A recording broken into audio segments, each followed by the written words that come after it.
ವಿಧಾನ ಪರಿಷತ್ ಸದಸ್ಯರಾದ ನಾರಾಯಣ ಬಾಂಡ್ಗೆ ಅವರು ಶಿವಾಜಿ ಜಯಂತಿ ಎಂದು ಬಾಗಲಕೋಟದಲ್ಲಿ ಕಲ್ಲು ತೂರಾಟದ ಬಗ್ಗೆ ಇದು ಪೂರ್ವ ನಿಯೋಜಿತ ಸಂಚು ಮಾಡಿ ಮೆರವಣಿಗೆಯಲ್ಲಿ ಕಲ್ಲು ತೂರಾಟ ಚಪ್ಪಲಿ ತೂರಾಟ ಮಾಡಿದ್ದಾರೆಂದು ಹಾಗೂ ತಪ್ಪಿತಸ್ಥರ ವಿರುದ್ಧ ಕಠಿಣ ಕ್ರಮ ಕೈಗೊಳ್ಳಬೇಕೆಂದು ಇಂದು ಮಾಧ್ಯಮದ ಎದುರು ಮಾತನಾಡಿದರು. ಯಾವುದೇ ಕ್ರಮ ತೆಗೆದುಕೊಳ್ಳೋದಿಲ್ಲ.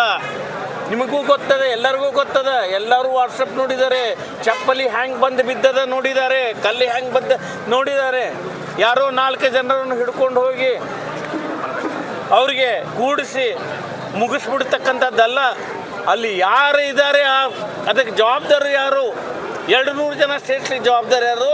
ಅಲ್ಲಿ ಮೌಲಿ ಇವ್ರಿಗೆ ಹಿಡ್ಕೊಂಡು ಬಂದು ಇವ್ರಿಗೆ ವಿಚಾರಣೆ ಮಾಡ್ರಿ ಅನ್ನತಕ್ಕಂಥ ಮಾತು ಹೇಳ್ತಾ ಇದ್ದೇನೆ. ಸರ್, ಇವತ್ತಿನ ಸಭೆ ನಿರ್ಧಾರ ಏನಾಯ್ತು? ಕೊನೆಯದಾಗ ಏನು ಇನ್ನೂ ನೀವು ಇದ್ರಿ ಏನು ಮಾಡಬೇಕು ಅನ್ನತಕ್ಕಂಥ ನಿರ್ಣಯ ಈಗ ಮಾಡ್ತಾ ಇದ್ದೇವೆ. ಈಗಾಗಲೇ ಎಲ್ಲರ ಅಭಿಪ್ರಾಯ ಏನಿದೆ, ಇನ್ನೊಮ್ಮೆ ಛತ್ರಪತಿ ಶಿವಾಜಿ ಮಹಾರಾಜರ ಮೆರವಣಿಗೆ ಮಾಡಬೇಕು ಅನ್ನತಕ್ಕಂಥ ಅಭಿಪ್ರಾಯ ಹಿಂದೂ ಸಮಾಜದ್ದಿದೆ. ನಾವು ಅಂಕ ಮಾಡಬೇಕು ಅಂತ ನಿರ್ಣಯ ಮಾಡಿದ್ರೆ ಮಾಡೇ ಮಾಡ್ತೀವಿ. ಆ ನಿಷೇಧಾಜ್ಞೆ ಹಿಂದೆ ತಕ್ಕೋಬೇಕು ಅಂತ ಹೇಳ್ತೀವಿ. ಆ ನಿಷೇಧಾಜ್ಞೆ ಮಾಡ್ತಕ್ಕಂಥ ಅವಶ್ಯಕತೆ ಇಲ್ಲ. ನಮ್ಮ ನಾಳೆ ಹಿಂದೂ ಸಮಾಜೋತ್ಸವದೇ, ಎದಕ್ಕೆ ಮಾಡ್ತೀರಿ? ನಾವು ನಿಷೇಧಾಜ್ಞೆ ಇದ್ದರೂ ಸಹಿತ ನಿರ್ಣಯ ತೆಗೆದುಕೊಂಡ್ರ ನಂತರ ನಾವು ಇನ್ನೊಮ್ಮೆ ಮೆರವಣಿಗೆ ಮಾಡೇ ಮಾಡ್ತೀವಿ ಅನ್ನತಕ್ಕಂಥ ಮಾತನ್ನು ಹೇಳ್ತೀವಿ.